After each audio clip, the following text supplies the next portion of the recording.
موقع پر اس بات کو سمجھ لیں کہ ترجیح دنیا کو نہ دے، ترجیح آخرت کو، اللہ کی ذات کو۔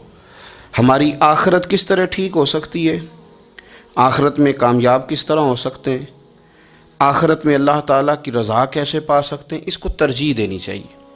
نبی پاک صلی اللہ تعالیٰ علیہ وسلم کے بہت سارے صحابہ بڑی شانوں والے، ایک صحابی کا ہم آج ذکر کرنے جا رہے ہیں جن کا نام ہے حضرت ابو ذر غفاری رضی اللہ تعالیٰ۔ ہمارے صوفیاء تصوف میں ایک جملہ بولتے ہیں کہ تیرا تو فقر ابو ذر ہے، یعنی جن کو صحیح درویش کہتے ہیں نا، صحیح درویش۔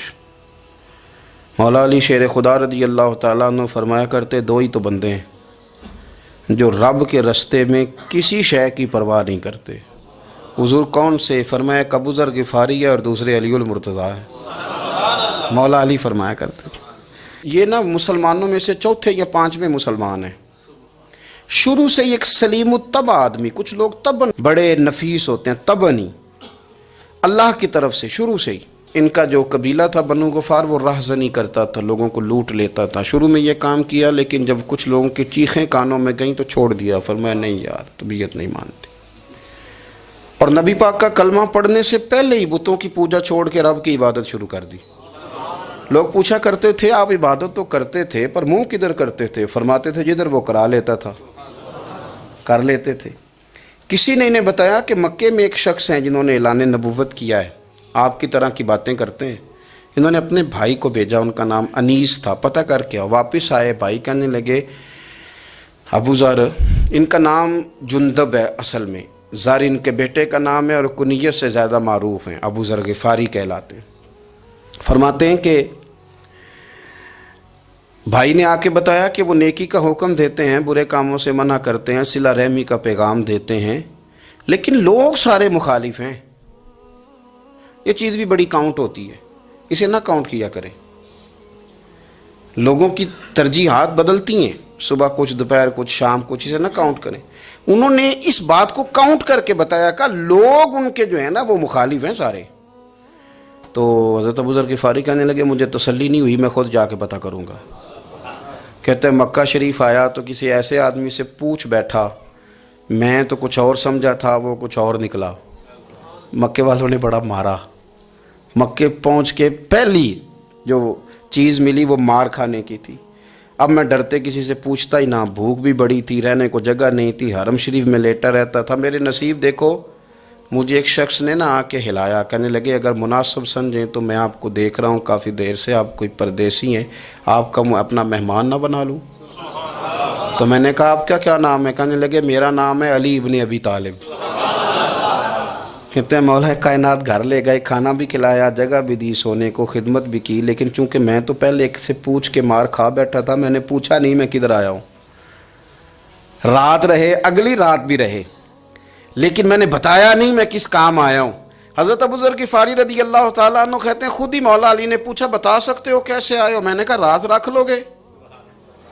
فرمایا بڑا کشادہ سینہ دیا رب نے مجھے، تو بات تو کر۔ کہنے لگے یار میں تو محمد مصطفیٰ کی زیارت کرنے آیا صلی اللہ تعالی علیہ وسلم۔ یہ بے نیاز لوگوں میں سے ہیں حضرت سیدنا ابو ذر غفاری۔ میں حضور کی زیارت کے لیے ہوں۔ حضرت علی کہنے لگے سویرے لے چلوں گا۔ انسان بزدل نہیں ہوتا، ہر انسان بزدل نہیں ہوتا، اور بلا وجہ ٹکراؤ کی پالیسی بنا لینا یہ بھی سیانے لوگوں کا کام نہیں۔ حکمت کے تقاضوں کے مطابق چلنا یہ بھی دلیر لوگوں کا ہی کام ہوتا ہے۔ حضرت مولا علی کہنے لگے صبح لے کے چلوں گا پر حالات ٹھیک نہیں، شرارتی لوگ ہر جگہ ہوتے ہیں، اگر کوئی شرارتیوں کا ٹولہ ملا نا جو کھڑا ہوگا جاسوسی کرنے کے لیے کہ حضور کی طرف کون کون جا رہا ہے، تو میں نیچے جھکوں گا جوتے کا تسمہ ٹھیک کرنے کے لیے، لیکن آپ نے نہیں کھڑے ہونا، آپ نے چلتے رہنا ہے تاکہ کسی کو شک نہ ہو۔ کہتے ہیں اس ترتیب سے حضرت علی مجھے لے کے گئے، میں حضور کی بارگاہ میں پہنچا۔ مولا علی کہتے ہیں بڑے بڑے لوگ سوال کرتے تھے پر یہ شروع سے سلیم الطبع تھے، مجھے کہہ لینے دینا، جنہوں نے ماننا ہوتا ہے وہ لمبے سوال کرتے ہی نہیں۔ مان جو لیا تو لمبے سوالوں کی ضرورت ہی کوئی نہیں۔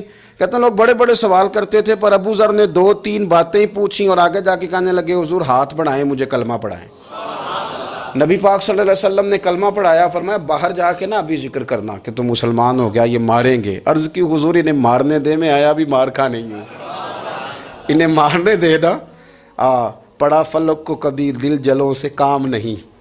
داغ دہلوی نے کہا تھا پڑا فلک کو کبھی دل جلوں سے کام نہیں، اور جلا کے راکھ نہ کر دوں تو داغ نام نہیں. ماری تو کھانے آئے ہیں، مارنے دے، کرنے دے زور جتنا لگانا ہے لگانے دے. باہر جا کے اعلان کیا، مکے والوں نے مارا، اتنا مارا کہ بے ہوش ہو گئے. پھر کسی نے بتایا کہ تم نے گزرنا بھی ہے ان کے علاقے سے، بنو غفار سے. پھر ان کا پتہ بھی ہے یہ لوگ بڑے سخت ہیں. پھر چھوڑا. تباً بڑے جلالی تھے، زاہد مزاج تھے. فرماتے تھے کہ جو تمہاری ضرورت سے زیادہ ہے وہ سارا صدقہ کرو. کنز کے معاملے میں ان کا رویہ یہ تھا. صرف حضرت صدیق اکبر کو کچھ نہیں کہا انہوں نے، باقی حضرت عمر جیسے آدمی کو بھی کھڑا کر کے کہہ لیتے تھے یہ مال کیوں رکھا ہوا ہے خزانے میں، بانٹتے کیوں نہیں سارا. اور جناب عثمان غنی رضی اللہ تعالیٰ عنہ کے ساتھ تو باقاعدہ کئی دفعہ اس موضوع پر گفتگو کی. وہ کہتے تھے کہ جب اللہ کہتا ہے قرآن میں کہ مال دولت جمع نہیں کرنی، تو وہ جو لوگ تھے وہ بھی بڑی شانوں والے تھے. وہ کہتے تھے کہ اللہ نے جب زکوٰۃ فرض کی تو مال جمع ہوتا ہے تو زکوٰۃ فرض ہوتی ہے نا. جب فطرانے کا کہا تو مال ہوتا ہے تو فطرانہ آتا ہے نا. تو آپ جو کہہ رہے ہیں وہ ٹھیک ہے، پر آپ اعلیٰ بات کر رہے ہیں تقوی کی، سارا بانٹو. تو حضرت ابو ذر غفاری کہتے تھے چلو ٹھیک ہے تمہاری بھی بات مان لیتا ہوں، پر یہ بتاؤ مدینے والے کا اپنا طریقہ کیا ہے؟ کہ بھئی حضور کا طریقہ تو وہی ہے جو آپ بتا رہے ہیں. تو فرمانے لگے پھر اس رستے نہ چلیں جو رستہ مدینے والے رسول کا ہے. اور حضور سے، نبی پاک سے عشق کرتے بڑا کھل کے. یہ صحابہ صفہ میں سے تھے. کلمے پڑھنے کے بعد چونکہ طبیعت جلالی تھی تو حضور نے بھیج دیا، فرمایا واپس جاؤ اپنے قبیلے میں تبلیغ کرو. واپس گئے، بھائی کو مسلمان کیا، والدہ کو مسلمان کیا، قبیلہ سارا مسلمان کیا، وہیں رہے. ہجرت مدینہ کے بعد آئے تبوک کے موقع کے قریب، اور حضور نے اصحاب صفہ میں رکھ لیا. نوکری کرتے مدینے والے رسول کی، دلیر آدمی تھے، بڑا قبیلہ تھا، پر ڈیوٹی کرتے، ڈیوٹی خدمت کرتے. ایک بیٹا تھا زار اس کا نام تھا، اس کی ڈیوٹی لگائی تم نے میرے نبی پاک کے اونٹ چرانے. ڈاکو آئے تو صاحبزادہ اونٹوں کی، اونٹنیوں کی حفاظت کرتے شہید ہو گیا. اور یہ انوکھا بندہ ہے جس نے شرط لگائی تھی کہ میں نے کالی سیاہ رنگ کی عورت سے شادی کرنی. انوکھا بندہ ہے. ایک بیٹی تھی، ایک بیٹا، بیٹا شہید ہو گیا. بیوی سے کہا تم نے نبی پاک کے گھر میں خدمت کرنی ہے، حضور کے گھر والوں، اور میں نبی پاک کی نوکری کروں گا. حضور کی خدمت کرتے، ہر وقت خدمت میں رہتے. اور حضور جب آتے نا، صحابہ صفہ میں یہ شامل تھے جو لوگ دین سیکھتے. حضور جب آتے تو سب سے پہلے آ کے حضرت ابو ذر غفاری کا پوچھتے، بلائیں. اور جب بات کرتے حضور تو بار بار ان کو مخاطب کر کے بات کرتے. حضرت ابو ذر غفاری رضی اللہ تعالیٰ عنہ کا نبی پاک سے اتنا پیار کہ ہماری بھی مشکل حل کر دی. ابو داؤد شریف میں موجود ہے، ایک دن کہنے لگے یا رسول اللہ صلی اللہ علیہ وسلم، اگر کوئی بندہ کسی سے پیار بڑا ہی کرے پر اس جیسے عمل نہ کر سکے، کوشش کرے کر نہ. لوگ ہمیں کہتے ہیں نا جی پیار بڑا، عمل بھی تو کرو نا. بھی کرنا چاہیے، پر انسان ہے نا، غلطی بھی تو ہو ہی جاتی ہے. اب ہم عمل نہیں کر سکتے تو تم ہمیں پیار بھی نہیں کرنے دو گے؟ مہربانی کرو، پیار تو کرنے دو نا. حضرت ابو ذر غفاری نے کہا، ابو داؤد شریف میں موجود ہے، یا رسول اللہ صلی اللہ تعالی علیہ وآلہ وسلم، حضور پیار بڑا کرے پر ان جیسے عمل نہ کرے تو حکم کیا ہے؟ تو حضور نے فرمایا پیار سچا کرے، اللہ قیامت کے دن جس سے محبت کرے گا نا اس کے ساتھ ہی دونوں کو اکٹھا فرما دے گا. تو حضرت ابو ذر نے فوراً کہا حضور پھر مجھے آپ سے بھی بڑا پیار ہے، رب سے بھی بڑا پیار ہے. فرمایا فکر نہ کرنا، جنت میں اکٹھے ہی جائیں گے. اتنی محبت رسول پاک کی ذات کے ساتھ حضور کی نوکری کرنا. ایک دن خدمت کرتے کرتے سو گئے. حضور مسجد میں آئے پتہ کرنے کہ ابو ذر آرام کر رہا ہے. یہ بھی مزہ ہوتا ہے، خیال رکھنا اپنے درویشوں کا، کیا کھایا کیا پیا، کہاں سوئے. حضور رات کو آئے، یہ سوئے ہوئے تھے. فرماتے ہیں حضور نے میرا انگوٹھا ہلایا، میں اٹھ کے بیٹھ گیا. حضور بھی میرے پاس بیٹھ گئے. اور میں ابو ذر بڑا پیار کرتے ہو؟ سونے آپ کو پتہ ہی ہے. کہا یار تو بڑی نوکری کرتا ہے، ایک دن وہ بھی آئے گا جس دن تجھے میری مسجد اور میرے شہر سے جانا پڑے گا، پھر کیا کرو گے؟ تو عرض کی حضور کسی کی طاقت ہے مجھے آپ کے شہر سے نکالے؟ میں تلوار نکال لوں گا. تو نبی پاک نے فرمایا تلوار نہ نکالنا، جہاں تمہیں بھیجا جائے چپ کر کے چلے جانا. حضور کب تک؟ فرمایا جب تک اللہ تیری اور میری ملاقات نہیں کرا دیتا، یعنی وصال تک. یہ واحد شخص ہیں کہ کہ حضور کے وصال ظاہری کا وقت آ گیا تو فرمایا کوئی میرے ابو ذر کو بلاؤ۔ جب یہ آئے تو حضور لیٹے ہوئے تھے، یہ جھکے نبی پاک کی طرف، حضور میں حاضر ہوں، تو حضور نے پکڑ کے سینے کے ساتھ لگا لیا۔ میرے رسول پاک صلی اللہ علیہ وسلم کی خدمت میں ایک دفعہ عرض کرنے لگے حضور مجھے صوبے کا گورنر بنا دیں، تو نبی پاک نے فرمایا ابو ذر میں عہدے پسند نہیں کرتا، تو تمہیں بھی میں کہتا ہوں عہدہ نہ لینا، تمہیں بھی کہتا ہوں عہدہ نہ لینا۔ فرمایا ابو ذر میں جو چیز اپنے لیے پسند کروں گا تمہیں بھی اسی کا مشورہ دوں گا، تم بندے اچھے ہو پر یہ کام تمہارے بس کا نہیں ہے۔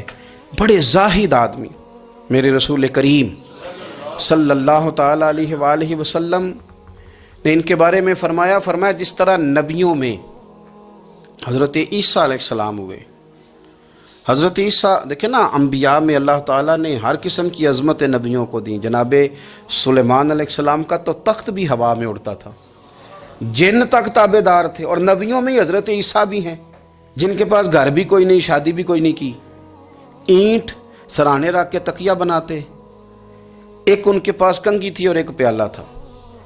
دیکھیں جو بندہ نیک ہو نا، وہ بھی نیک ہیں، اللہ کے نبی ہیں، آپ اپنا تقوی مسلط نہیں کریں گے، جو وہ کر رہے ہیں وہ بھی مخلص ہو کے کر رہے ہیں۔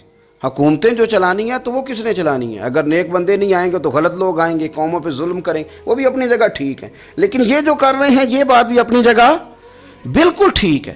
ہم پتہ کیا کرتے ہیں، ہم چیزوں کو مسلط کرتے ہیں، ایک دوسرے پر مسلط نہیں کریں چیزوں کو۔ آپ جو کر سکتے ہیں، جو رستہ آپ کو صحیح لگتا ہے اختیار کر لیں، یہی تو ہمارے دین کا حسن ہے کہ سارے رستے واضح کر کے ہمیں دکھاتا ہے۔ حضرت عیسیٰ علیہ السلام نے ایک دن دیکھا کہ ایک بندہ نا انگلیوں کے ساتھ اپنے بال سیدھے کر رہا ہے، تو آپ نے فرمایا یار کنگھی کے بغیر بھی کام چل سکتا ہے، کنگھی بھی خیرات کر دی۔ دیکھا ایک بندہ ہاتھ کا تکیہ بنا کے لیٹا ہے، تو فرمایا اینٹ بھی دے دو کسی کے کام آ جائے گی۔ ایک دن دیکھا کہ ایک بندہ نا یوں چلو میں پانی پی رہا ہے، فرمایا پیالہ بھی رہنے دو، اس کے بغیر بھی کام چل ہی جاتا ہے۔ جناب عیسیٰ کا یہ زہد تھا۔ میرے نبی پاک علیہ السلام نے فرمایا جس نے جناب عیسیٰ کا زہد دیکھنا ہو وہ میرے ابو ذر غفاری کو دیکھے، ان کو دیکھے، یہ دنیا میں جناب عیسیٰ کے زہد کے مطابق چلتے پھرتے ہیں۔ ساری زندگی دولت کو، مال کو پسند نہیں کیا۔ جہاں رہتے تھے ایک گورنر صاحب نے 300 دینار تحفے میں بھیجے، تو ایک ہوتا ہے نا بندہ کہتا نہیں نہیں ضرورت نہیں، اور حضور سید عالم صلی اللہ علیہ وسلم نے حضرت عمر سے فرمایا تھا جو خود بخود آ جائے وہ قبول کر لو، اللہ کی طرف سے۔ لیکن ان کا رنگ فقیری والا تھا اور تھوڑا انوکھا تھا۔ 300 دینار آئے تو فرمانے لگے اسے جا کے کہو تمہیں کوئی اور بندہ نہیں ملا دھوکہ دینے کے لیے، میرے گھر ہی مال بھیج دیا ہے۔ فرمانے لگے میرے پاس گدھا ہے سواری کرنے کے لیے، میرے پاس بکریاں ہیں دودھ پینے کے لیے، میرے پاس ایک چادر اضافی ہے سامان میں سے، میں تو ڈرتا ہوں کہ رب کہیں اس چادر کے بارے میں سوال نہ پوچھ لے، اور تم ہو کہ میرے پاس یہ لے کے آئے ہو۔ حضرت عثمان غنی کے پاس جا کے کہا کرتے کتنا لوگوں کے پاس پیسہ آ گیا ہے، ہر بندے کے گھر میں مال ہے، یہ کیا ہو رہا ہے، لوگوں سے کہیں خرچ کریں غریبوں پہ۔ عثمان غنی فرمانے لگے تمہیں تو خوش ہونا چاہیے کہ میرے دور میں لوگ خوشحال ہو گئے ہیں۔ آپ فرمانے لگے نہیں، وہ والا رنگ زیادہ بہتر ہے جو مدینے والے نے اختیار فرمایا ہے، کیونکہ کچا رنگ للاری والا چڑھدا تے لیندا رہندا عشق تیرے دا رنگ محمد، جدوں چڑھ جائے پھر نہیں لیندا۔ آپ کی طبیعت کے اندر دولت سے بیزاری، حضرت ابو درداء، حضرت ابو موسیٰ اشعری، حضرت ابو ہریرہ رضی اللہ تعالیٰ عنہ، یہ سمجھ لیں ان کے کلاس فیلو تھے، ان کے ساتھ پڑھا تھا انہوں نے۔ حضرت ابو ذر غفاری ان پر بھی جلال کرتے۔ آپ یقین کریں کہ طبیعت نا ایسے کیف میں آ گئی ان کو پڑھ کے، ان کو پڑھا جب کچھ دنوں سے تو کچھ انوکھا، یہ انوکھی وجہ ہے، سارے زمانے سے نرالے ہیں، یہ بندے کون سی بستی کے یار اب رہنے والے ہیں، یہ کس طرح کے لوگ ہیں، کیا سوچ ہے۔ حضرت ابو درداء رضی اللہ تعالیٰ عنہ کے گھر کے قریب سے گزرے تو حضرت ابو درداء مکان بنا رہے تھے، کیا جملہ کہا، تڑپ گئی روح۔ فرمانے لگے ابو درداء تجھ سے مجھے یہ امید نہیں تھی یار۔ فرمایا کیا ہوا؟ فرمانے لگے اب تیرا مکان بنانے کے لیے بھی اللہ کے بندوں کی پشتوں پر اینٹیں رکھی جائیں گی، تیرا مکان بنانے کے لیے رب کے بندوں کی پشتوں پر اینٹیں تیرے لیے۔ حضرت ابو درداء نے گردن جھکا لی، فرمایا یار جہاں تو ہے نا تو بالکل ہی ٹھیک کہتا ہے۔ کیوں؟ میرے نبی پاک صلی اللہ علیہ وسلم نے فرمایا اس زمین کے اوپر اور آسمان کے نیچے ابو ذر غفاری سے سچا بندہ کوئی نہیں، ان سے زیادہ سچا کوئی نہیں۔ فرمایا تو ٹھیک کہتا ہے یار، صحیح کہتا۔ حضرت ابو موسیٰ اشعری رضی اللہ تعالیٰ عنہ کو گورنر بنا دیا گیا عراق کا۔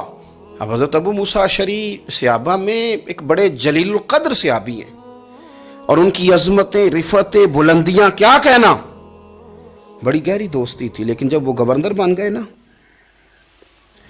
تو آپ نے فرمایا بس بھئی اب تو نے عہدہ لے لیا ہے، یہ بندے کو ٹھیک نہیں رہنے دیتی چیزیں، اب تو عہدے میں چلا گیا۔ بڑی مدت کے بعد ملاقات ہوئی حضرت ابو موسیٰ اشعری کے ساتھ، وہ دوڑ کے آئے حضرت ابو ذر غفاری کے گلے ملنے، میرا بھائی میرا بھائی۔ فرمایا پیچھے ہٹ جا، میں نہیں تیرا بھائی، تو گورنر ہے، میں غریب آدمی ہوں، اپنا کام کر۔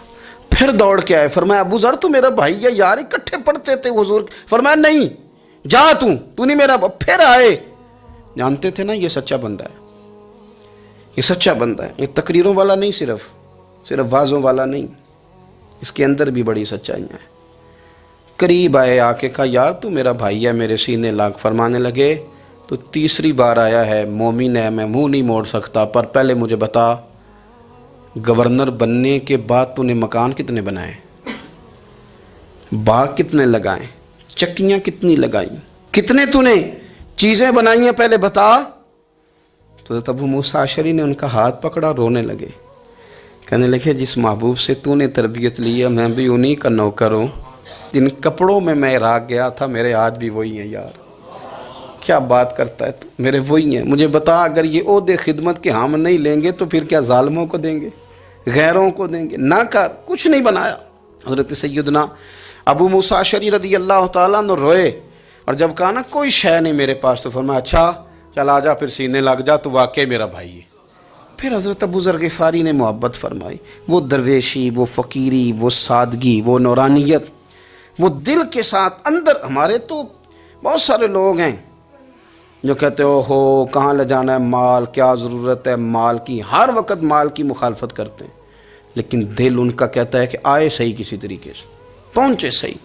حضور نے فرمایا بعض لوگوں کی زبانیں شہد سے زیادہ میٹھی، دل بھیڑیے سے زیادہ خطرناک، اوپر سے کہہ کچھ رہے ہیں اندر حالات کچھ اور ہیں۔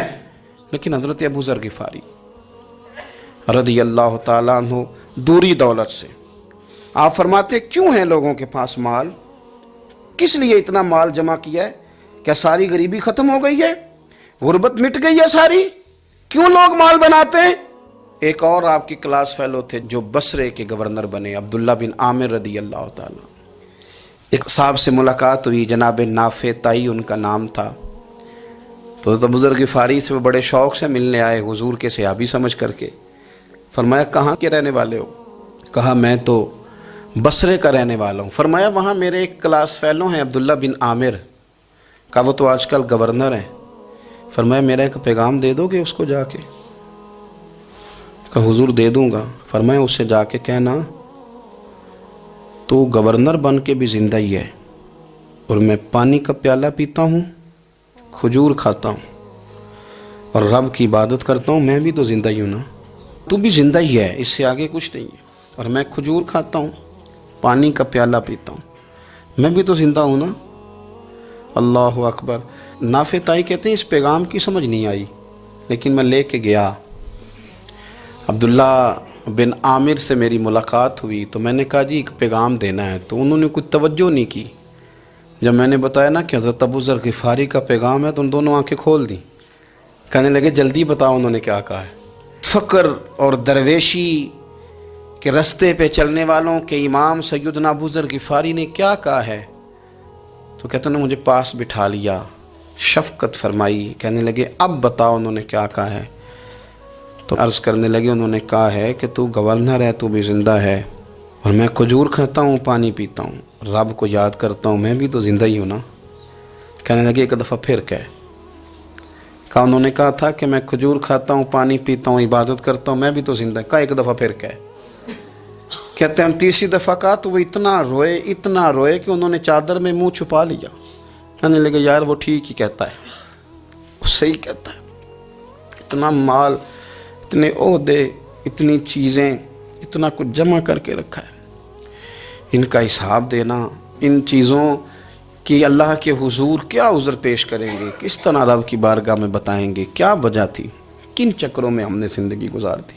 سیدنا ابو ذر غفاری رضی اللہ تعالیٰ عنہ نے اپنی حیات مبارکہ ساری کی ساری فرماتے تھے کہ ہم نہیں عمل کریں گے تو کون کرے گا، وہ خاص سادگی، وہ خاص۔ اور پتہ میرے نبی پاک نے کیا فرمایا؟ فرمایا مجھے میرے رب نے حکم دیا ہے کہ میں 4 لوگوں سے پیار کروں۔ اللہ اکبر، کاش کبھی آپ اس حدیث کے جملوں کو سمجھیں۔ اور یار اللہ نے حکم دیا ہے محبوب پیار کرے، حضور کس سے؟ تو پہلے 3 مرتبہ نبی پاک نے ایک ہی شخص کا نام لیا، فرمایا علی سے، علی سے، علی سے، پھر فرمایا ابو ذر غفاری سے، پھر فرمایا جناب مقداد سے، پھر فرمایا سلمان فارسی سے۔ رب نے مجھے کہا ان سے پیار کرو، حضرت ابو ذر غفاری۔ تبوک کے موقع پر نا اونٹ پہ بیٹھے تھے، پیچھے رہ گئے، اونٹ پر بیٹھے تھے تو پیچھے رہ گئے، اونٹ سست تھا، تھک گیا، چل نہیں رہا تھا۔ حضرت ابو ذر غفاری رضی اللہ تعالیٰ عنہ پہلے تو اسے لے گئے یہ گاؤں میں کہ اونٹ بیمار ہو گیا، اس کا علاج کرایا، لیکن جب وہ ٹھیک نہ ہو سکا نا تو اونٹ وہیں چھوڑ دیا۔ حضور صلی اللہ علیہ وسلم کے پیچھے ضرور پہنچنا ہے میدان تبوک میں، تو جو سامان تھا وہ سارا پشت پہ رکھا اور اکیلے ہی چل دیے، تنے تنہا اور پیدل۔ سامنے سے گرد اڑتی ہوئی نظر آئی تو لوگوں نے کہا حضور پتہ نہیں کون آیا ہے۔ فرمایا تمہیں نہیں پتہ، مجھے تو پتہ ہے نا، ابو ذر غفاری آیا ہے، ابو ذر غفاری آئے۔ پھر حضور نے فرمایا یمشی واحدہ و یموت واحدہ و یبعث واحدہ، فرمایا یہ تنہا چلتے ہیں، یہ تنہا ہی دنیا سے جائیں گے، تنہا ہی اٹھائے جائیں گے، تنہا تنہا چلتے ہیں، تنہا ہی دنیا سے جائیں گے، انتقال تنہا ہی اٹھائے جائیں گے۔ جو بہت زیادہ سختی کرنے لگے صحابہ پہ، بہت زیادہ، تو حضرت عثمان غنی رضی اللہ تعالیٰ عنہ نے فرمایا کہ آپ اپنے مزاج کے لحاظ سے تو درست ہیں، پر جو چیز آپ طاری کرنا چاہتے ہیں جب شریعت گنجائش دیتی ہے تو آپ کیوں اتنی سختی فرماتے ہیں؟ تو فرمانے لگے ٹھیک ہے پھر مجھے ربضہ جانے کی اجازت دے دو۔ ربضہ ایک بستی تھی، جنگل تھا، وہاں کوئی آتا جاتا نہیں تھا، اسی کسے دے کچھ نہیں چلا گئے تو نہ کچھ ہڈا دردی۔ حضور نے کہا تھا نا یمشی واحدہ، تو اکیلا چلے گا، ربضہ چلے گیا۔ حضرت سیدنا عثمان غنی نے کہا یہ کچھ بکریاں لے جاؤ، دودھ پی لیا کرنا۔ فرمایا عثمان مجھے مال کی تو ضرورت پہلے دن سے ہی کوئی نہیں، مجھے تو رب رسول کی ضرورت ہے، ان کی کرم نوازیاں میرے ساتھ رہتی ہیں۔ تشریف لے گئے، وہاں تنہا کھجور کے خشک ٹکڑے کھاتے، عبادت کرتے، اللہ کو یاد کرتے۔ بڑے بڑے لوگوں نے آ کے کہا کہ ابو ذر آپ کی بڑی شان ہے، ہمارے ساتھ چلیں۔ فرمایا چھوڑو، کہاں منشور ہم اور کہاں ہنگامے محبت کے، ایک حجرے میں رہتے ہیں خدا کو یاد کرتے ہیں، ضرورت کوئی نہیں، جہاں ہوں نا وہاں میں ٹھیک ہوں، حاجت نہیں۔ وصال کا وقت آ گیا، دنیا سے جانے کا ٹائم آ گیا، اکیلے ہیں، بیوی ہے اور بیٹی ہے، جنگل کا علاقہ ہے، حج ہو گیا، رستے بند ہو گئے، بیمار ہو گئے۔ اپنی اہلیہ کو بلا کے کہنے لگے اب میں بچوں گا نہیں، اب جانے کا وقت آ گیا ہے۔ میں نے فقیری جو حضور کی دیکھی تھی اس میں نے وقت گزارا ہے، اور دیکھ میں جا بھی فقیری میرا ہوں، لے سجدہ سا توڑ دی پائی، جان بھی دیتی تیرا تیرے، اب جانے کا وقت ہے۔ تو اس طرح کرنا، اگر تیرے پاس کوئی کپڑا ہوا تو مجھے کفن دے دینا، نہ ہوا تو اللہ کے سپرد کر دینا۔ کہا ہم 2 عورتیں ہیں، جنازہ، غسل، کفن۔ فرمایا رب جماعت بھیجے گا میرے لیے، لوگ آئیں گے، میرے نبی پاک نے مجھ سے وعدہ کیا تھا آئیں گے نا لوگ۔ تو اہلیہ کہنے لگی ابو ذر آپ کو کیسے پتہ ہے کہ آپ اس صحرا میں انتقال کر جائیں گے، اللہ شفا دینے والا ہے۔ فرمانے لگے ہم 3-4 لوگ بیٹھے تھے تو حضور نے فرمایا تھا تم میں سے ایک شخص صحرا میں اکیلا انتقال کر جائے گا، تو وہ میرے جتنے باقی ساتھی تھے وہ سارے انتقال کر گئے، اب میں اکیلا ہی بچا، مجھے پتہ ہے وہ میں ہی ہوں، تو تم دیکھنا تمہیں کوئی نہ کوئی مل جائے گا غسل کفن کے لیے۔ آپ کی اہلیہ کہتی ہیں کہ میں اٹھی، کبھی دوڑ کے میں باہر جاتی، سڑک پہ جا کے دیکھتی کوئی گزر رہا ہے، پھر میں آ کے کہتی حج ختم ہو گیا ہے، رستے بند ہو گئے ہیں، کون آئے گا جنگل میں، پھر میں آ کے ان کی تیمارداری کرتی، پھر اٹھ کے جاتی، پھر میں آ کے تیمارداری کرتی. اچانک میری نظر پڑی تو ایک چھوٹا سا قافلہ آ رہا تھا. اس قافلے میں چند لوگ تھے اور سب سے بڑھ کر صحابی رسول حضرت عبداللہ ابن مسعود بھی تھے. میں نے ان کو اشارہ کیا تو وہ دوڑے آئے, کہنے لگے بہن کیا ہے؟ میں نے کہا یہاں ایک شخص ہے, تمہاری تھوڑی سی ضرورت ہے اس کو. حضرت عبداللہ ابن مسعود کہنے لگے کون ہے بی بی؟ کہتے ہیں میں نے کہا کہ وہ ابو ذر غفاری ہیں. کہتی تڑپ کے روئے عبداللہ ابن مسعود, تڑپ کے. کہنے لگے ابو ذر میرے نبی پاک کا پیارا, میرے ماں بھی اس پہ قربان, میرا باپ بھی قربان, کدھر ہے جلدی بتاؤ. کہتی میں لے آئی. 4-5 لوگ تھے وہ. تو سیدنا ابو ذر غفاری کہنے لگے عبداللہ میرا وصال ہو جائے گا لیکن یاد رکھنا میری بیوی کے پاس کفن کے لیے کپڑا موجود نہیں. وہ لہو سے جنازہ توڑ ہی نہیں پائی, جان بھی دیتی تے رات تیرے, کفن کے لیے کپڑا نہیں ہے. لیکن تم میں سے نا وہ بندہ کوئی کپڑا نہ دے جو کبھی کسی سرکاری عہدے پہ رہا ہو, وہ بندہ میرے کفن کے لیے کپڑا نہ دے کسی سرکاری عہدے پہ رہا ہو. ایک انصاری جوان کہنے لگا ابو ذر میں کبھی کسی عہدے پہ نہیں رہا, اگر آپ میری چادر قبول کر لیں کفن کے لیے تو میں ٹھیک ہے. میں نے نا حضور کے طریقے پر زندگی گزاری ہے, چپ کر کے میرا جنازہ پڑھ دینا اور مجھے کہیں اور نہ لے کے جانا. اسی کسی دے کچھ نہیں جو لگتے تو نہ کوئی ساڈا دردی یہیں کسی صحرا میں جنگل میں یہیں کوئی قبر کھود کے مجھے دفن کر دینا, مجھے جانے نہیں ہے کسی جگہ. حضرت عبداللہ ابن مسعود رضی اللہ تعالیٰ عنہ نے جنازہ پڑھایا اور اس درویش کو جو 5ویں یا 4تھے مسلمان ہیں ان کو وہاں دفن کیا. جب خبر پہنچی نا مدینے تو سب سے زیادہ آنسو مولا علی نے بہائے, سب سے زیادہ حضرت علی نے. لوگوں نے کہا اتنا کیوں روتے ہو؟ فرمایا 2 ہی تو بندے تھے جو اللہ کے راستے میں کسی کی پرواہ نہیں کرتے تھے, اب ایک ہی رہ گیا ہے. کہا حضور کیا مطلب؟ فرمایا 2 ہی تھے, ایک ابو ذر اور ایک علی, اب اکیلا علی تو رہ گیا, وہ چھوڑ کے چلے گئے. حضرت سیدنا ابو ذر غفاری رضی اللہ تعالیٰ عنہ اس عظیم شخص کا نام ہے.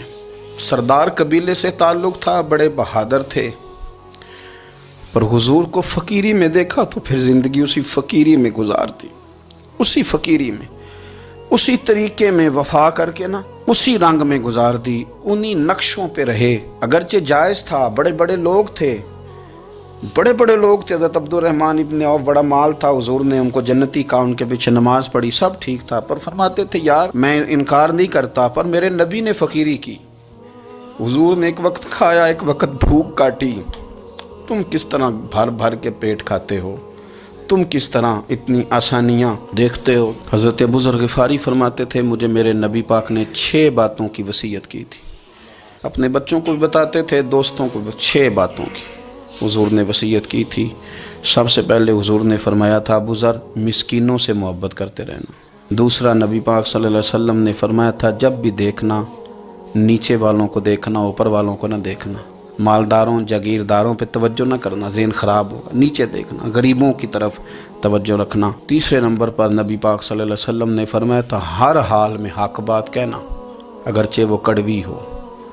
چوتھے نمبر پہ میرے محبوب نے فرمایا تھا اللہ کے معاملے میں کسی کی پرواہ نہ کرنا, کوئی کیا کہتا ہے کہتا رہے, تم رب کے راستے پہ چلتے رہنا, ملامت کی پرواہ نہ کرنا. اور 5ویں نمبر پر میرے نبی پاک نے مجھ سے کہا تھا اگر رشتہ دار تجھ سے تعلق توڑیں بھی نہ تو جوڑ کے رکھنا, صلہ رحمی نہ چھوڑنا.